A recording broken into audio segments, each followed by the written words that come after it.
Hey, I'm Dan, and this is Dan's Planes.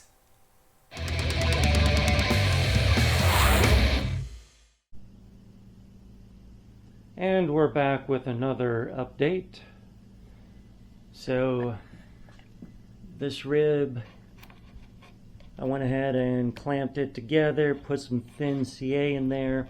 Then I used some medium CA to put this scrap balsa on there. I know I've got some backlight going on here, so put in that scrap balsa cross grain to the original ribs. Then I did the same thing on this rib here. So every front rib was cracked. What I've done, I've now clamped the main spars and made sure that the sheeting in between lined up. What I did is I put marks going across where it was cracked at, because once you clamp it together it can be hard to see where it was, and I don't want to miss out on that. So I just put those marks in there. Another way I could have done this, if I didn't want to clamp it this way, I could have removed the cradle and just put the wing on the desk itself, and then used towing straps or straps you use, like a medium strap for holding stuff in a pickup truck, and I could have gone around the desk and slowly tightened that until it got squeezed down. But thankfully I was able to get the clamps in. On this one, this had multiple cracks in it, so here I reinforced with, I want to say 16th inch plywood. I still need to reinforce here where it was cracked. And then you've got these guys that are going to have to get pushed back down, but first getting this center line, trying to be as careful as I can to not introduce any warping to the wing, because that would be bad.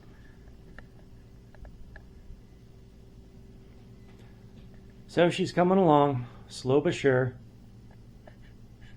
I've added some glue here where it was cracked, so now I'll do the cross bracing on it. Because again, I want to protect against G-forces. I think that's about all for now. I'll do updates later. And here we are with another update. I didn't do too much more. Just wanted to show the start of the process of putting in the two-part adhesive. So this is where I put it in, also with some triangle stock, and I also reinforced to here the wheel well to the rib, and I did some wheel well to rib reinforcement there, and did some wheel well to rib reinforcement here. So all of that's going to help to solidify this, and already, I mean, this thing feels solid as a rock. So going to continue with more here, more around here, and then I've got to glue this piece into there and get the rib put in, get this other rib put in. So what I wanted to use was Loctite EA9462. So this is what's known as high sol. It's a 1 hour work time, but unfortunately mine had sat for years, and even though I had the cap on, I don't know if air got to it from this end or what, but I had learned about this high sol, which is stronger than your typical epoxies, you know, 5 minute, 15 minute, 30 minute. I learned about that from a great builder, Don Rice. He has a YouTube channel still. Unfortunately, we lost him about 6 years ago, but he had been in the business of building planes and doing scale details, and if you want to see some cool warbirds and see someone who did everything from vacuum forming to lathing his parts to paint finishing. I mean, he did it all. So I learned a ton from his videos and really enjoyed them. He's definitely missed. So what I am using now is this Loctite, which is part number 29294 EAE-00NS. And this has a 5-minute handling time. And I don't think it's quite as strong as this, but I think it is stronger than the 5-minute, 15-minute, 30-minute. And I'd have to wait for this to come in. I really don't want to wait for it. And I'd end up just using, you know, not a whole lot of this, and then it'd probably sit and dry out again. So I'm comfortable using this. I used this also for my gussets here that I had repaired and didn't break. So it's definitely still good. Nothing wrong with it. So I'm just gonna continue on. This is the main area and to get fixed, and then this guy, and I'm gonna put in my retracts and test all my air lines before I put the sheeting back on. At least this sheeting. I could always put this sheeting back on. I'll do updates later. Okay, just a quick side note. When I'm mixing this Loctite adhesive, I forgot on this brace here, but I did do it on my 2 gussets here, the 2 blocks, and I'm going to do it on the remainder. I add this milled fiberglass to add strength. It's going to add some weight, but you know, we're not talking a lot of weight here. So I just mix it in. There isn't a set amount of how much I put in there. It's kind of up to the user and how much they want to do. So I just put it in there. The 2-part epoxy, once it starts mixing and the chemical reaction happens, it's an exothermic reaction, so you're going to have heat produced, and the heat and the reaction causes it to become more viscous, and adding this in will help firm it up a little bit.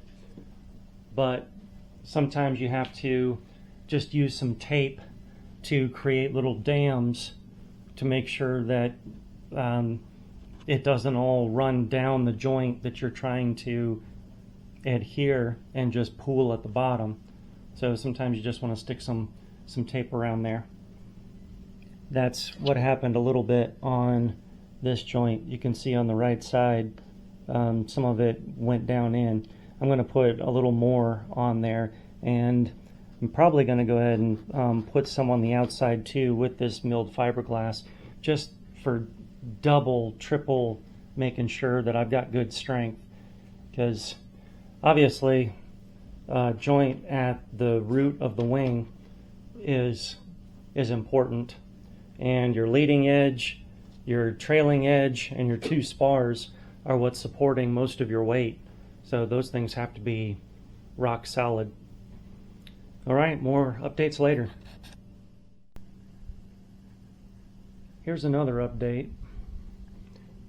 I've gone through and done the adhesive either sides of the rib there, either side of the rib there, all around the wheel well there.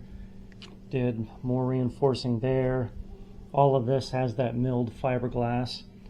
I've glued the rib together, glued the rib in, put in triangle stock bracing, put in this rib, did blocks on either side, and triangle bracing over there. Also glued this piece in, glued this piece in, had to re-glue this hardwood. These blocks are hardwood compared to these blocks are balsa. Problem I've ran into though is, as I've used more and more of this that I thought was okay, even though the high sol had kind of cured or dried up or whatever it did. The more I used this, the last batch I just mixed up for those hardwood blocks, I noticed the yellow part was not as easy to mix. So that yellow part is basically hardened up. So now that I've done all this, I'm hoping that it's actually going to be good and that it's going to be strong. All I can do is wait and see, but removing all of that I did would be a major pain. So I'm just hoping at this point. Give more updates later. And we're back. Got my helper here. Little princess. Yep. Big helper. Yep. Okay, so a couple of things. I noticed the air scoop was loose back here. So I dug out the epoxy that was holding it on. The epoxy was kind of malleable. It wasn't hard. Makes me think that maybe the mix wasn't quite right, but it made it kind of easy to dig out. The other thing is, don't do this shortcut that I try to do, and every time I regret it. So I had this cracked sheeting, and I thought to myself, all right, I'm just going to line up the pieces together, glue them, and whatever happens to the monocoat happens. And every single time the monocoat does this.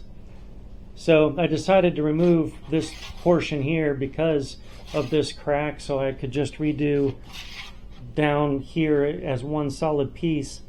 But now this monocoat is adhered with CA, making it really tough to get this off. The only way I really know how is to sand, which takes just a lot of elbow grease. If you try using a razor blade, that's going to dig in. Now I do have a little planer, so I might try to do a planer and try to shave it off. But even over here, I didn't quite end up getting the pieces lined up together.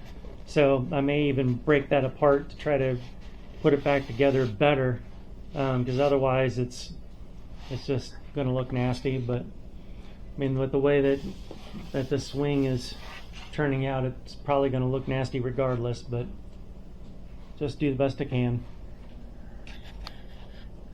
So the moral of the story is, if you've got cracked sheeting, don't keep the monocoat there and then try to glue it back together.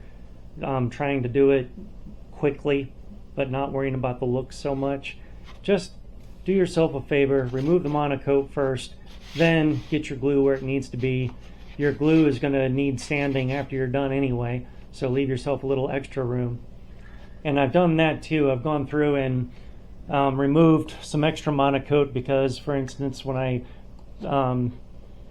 I glue in sheeting to here, for example, there's going to be a glue seam and I'm going to need to sand that down. So I went through all the edges and removed it best I could. Here I'm going to end up having to go over where this wood block was carved and then do white and black over that. So that'll be much later. Okay, I'll do more updates later. Bye, Princess. So this is what it looks like after using the plane, small plane. I just set the blade really low and went over it lightly, except here where I dug into it, unfortunately. But it got off a lot of it, so that's less to sand, so I'll take it. Here we are after the last of the sanding. Forget tennis elbow, man. I've got sander's elbow. So got all the covering off now. Also filled in some cracks where it was missing some glue and it was still loose. So got all that taken care of and got it glued to the rib. as well. So this little side project is done. I'm not liking how this Loctite material is setting up. It's still kind of malleable, and I don't know, I hope after 24 hours or so that it cures to being hard. And it seems strong, like it would adhere, but I don't like the idea of not having it hard. Alright, more updates later. And we're back with another quick update. So I mixed up some 30-minute epoxy by weight, 1-to-1 ratio, and mixed it all up and got it down in here to the air scoop.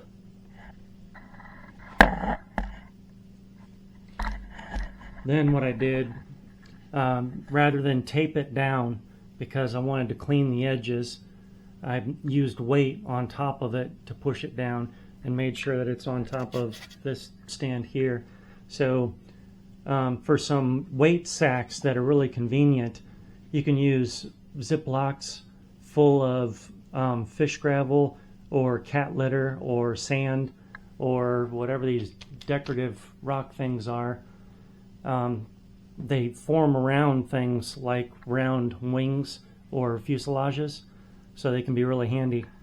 Another thing that's handy is this guy. I'm trying to remember what this was for. So it was some kind of cleaner. It was next to like the dish soap along that aisle. It had a cleaner in it. I used it up, and now I keep rubbing alcohol in it, and you know, you just press down on it with one of your paper towels and it gets it wet. It's kind of like the ones they use in manufacturing, but those are metal and really expensive. So I don't know if this would work for acetone too, but I wouldn't mind having another one for the acetone. But that's come in real handy, having that when you're working with epoxy. I don't know about you guys, but I swear I get just as much on me as I do on the parts I'm trying to adhere together. So I just used those alcohol wipes and then went around the edge of where I did it. So now it's going to leave a clean edge rather than like this epoxy that's left there. That's a way to get clean edges.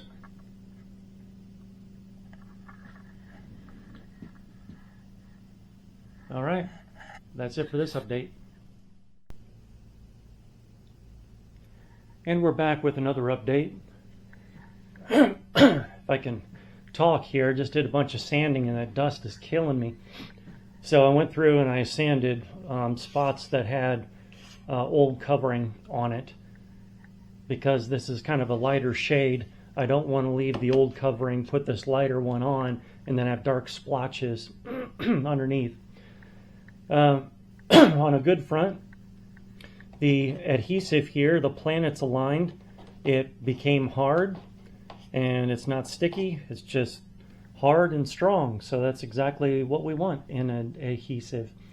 So that really helps. So I've gone through and I've made sure that I've got my webbing in everywhere. Then also on the other side, I did a couple reinforcements. Out here I felt like the thin CA was able to get where it was cracked, so I think that's going to be okay. I'm not trying to make this thing a rock, but I excuse me, I would rather err on the side of being strong at the sacrifice of some extra weight, given how I fly and the G's and such. So all of that is looking good. Now it's a matter of making this missing rib. So what I did is I found some balsa that's the same thickness as the ribs, and I held this. I made sure that this was a square cut. Then I held this against the two spars here. So it would be, get some light in here. So going flush against the two spars, like that. Then I traced around it with a pencil and got that. So I know I want to cut it smaller because the ribs taper. So this is bigger than this rib is going to be, and this is smaller than this rib. So I need to cut it smaller for that, and I need to leave a 1/16 inch for sheeting on the top and bottom. So basically, I'm going to guesstimate.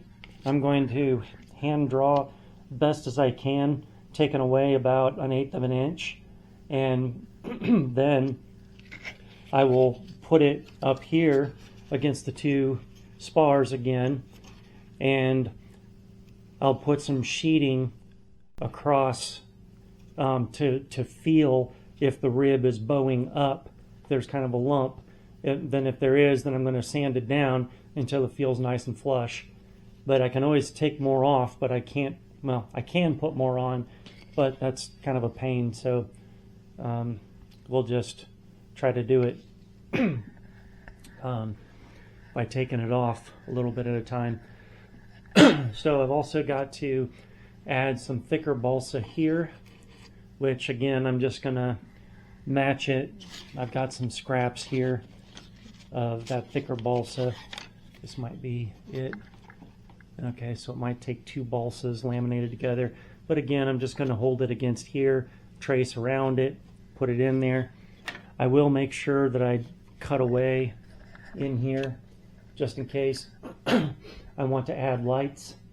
And I really do want to add lights, so I may take this opportunity and throw a light on while I've got all of this open, just to make it easy on this wing. Then on this side, I'm gonna I might trace another rib and glue it in here, just so at a 1/16 inch small, to allow for the sheeting to have a place for the sheeting to adhere to. So one option is these ribs are about 1/8 inch thick. So what I could do with sharp knives is I could remove the 1/16 inch on there, and then I would have the space. That's how I've always done it in the past. I was talking to some guys online, and they recommended creating the rib doubler for it to be on there. I like that. It's a little bit of weight, but I like that for kind of ease and also for strength. So I might do that. Another thing I could do is just take 1/16 inch stringer stock and go around, putting some pieces here and there, because the whole thing doesn't have to be glued along the whole rib edge, but for strength it should. So I'm going to make sure that I do that. I'm just really happy that this adhesive turned out real strong. So I got to make that rib, and we got to make this piece. I glued this back together again just to have a template, so I'll end up making this again. I've got some different plywood, so we'll get that figured out. And then it's time to bend the retract back, put the retracts in, and then test the air. So that's it for now. I'll update later. Okay, doubler rib here to affix the sheeting has been made. Replacement rib for here has been made. Replacement front of the rib here. This main spar. So now what's left is to do the sheeting, which I need to bend around here.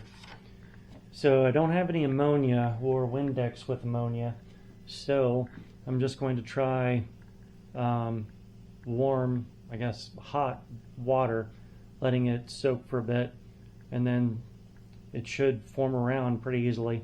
Water is a kicker for CA, so it should be okay when I go to glue it too. So we'll try that next. And we're back. And there's Princess. Looking for WETFOOD. But it's too early. So, good news. The water only did the trick. And actually, it bent it so well, or allowed it to be bent so well, that if I would have planned this better, I could have made this sheet just one piece. But it's just slightly off here and over on this side. But no matter. I don't really want to close it yet because, like I said earlier, I want to do lights. So I need to order me some lights and some wire, I think. So I guess while I'm waiting on the lights, I can jump over to the retracts and do that. Okay, more updates later. Thanks so much for watching. I'm Dan from Dan's Planes. I just want to share some content about RC planes, something I've been passionate about since childhood. I'm hoping I can teach something to someone, I can start some discussion and learn some things from others. So let's just have some fun and learn some things together. If you enjoyed what you watched, it would really help me out if you could like, subscribe, and share. And if you feel that it helped you out in some way, or it might help future viewers, I'd really appreciate it if you'd visit my Patreon page and become a patron. It's like throwing a $1 tip into a guitar case when you pass by. It helps to fund future content and future projects that I'll be working on. I plan to show some past content. I have some other flights and I have some fly-in events that I've been to. And I also plan to show future flights and future repairs, as well as building ARFs, and if I can ever get back to it, building my top flight Spitfire. So there's a lot of content to come, but it's viewers like you that are able to support what I'm doing. And by doing that, I'm able to spend more time creating that content in the future. So I'd really appreciate it. But either way, thanks for watching, and thanks for any support, and I wish you blue skies and good speed.